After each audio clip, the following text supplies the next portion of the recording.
Hi, it's Al from the Musky shop, and just want to give you a few reminders before you head out here this spring. Everybody remembers the obvious. Make sure it runs. Nobody wants to be stuck at the boat landing with a motor that won't turn over. So once you got that handled, most people think if you got a rod, a few lures, and a net, you're ready to go. You are not. You want to check some pretty basic stuff like, does my bilge pump work? Is my fire extinguisher up to date? Are my tools still in the boat? Do you still have your jaw spreader, your wire cutter, etc.?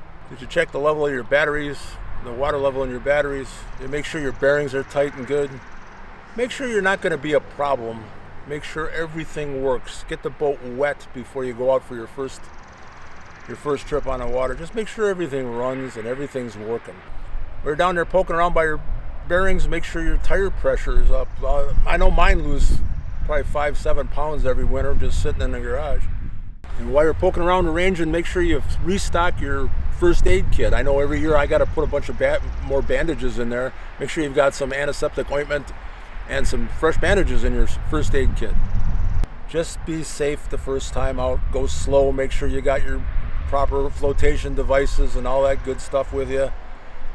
Take it easy. Don't have high expectations for that first time you run the boat.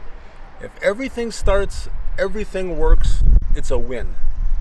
Check your props. By that I mean the one on your main motor and on your trolling motor. Pull the prop. Make sure there's not a bunch of line from last season piled up in there. You'd be surprised how often. Every year, one or the other's got a bunch of line wound up on it. So pull your props. Make sure your shafts are clean. Make sure your bearings are greased and tight. You should have a good time. Just take it easy. Do some thinking.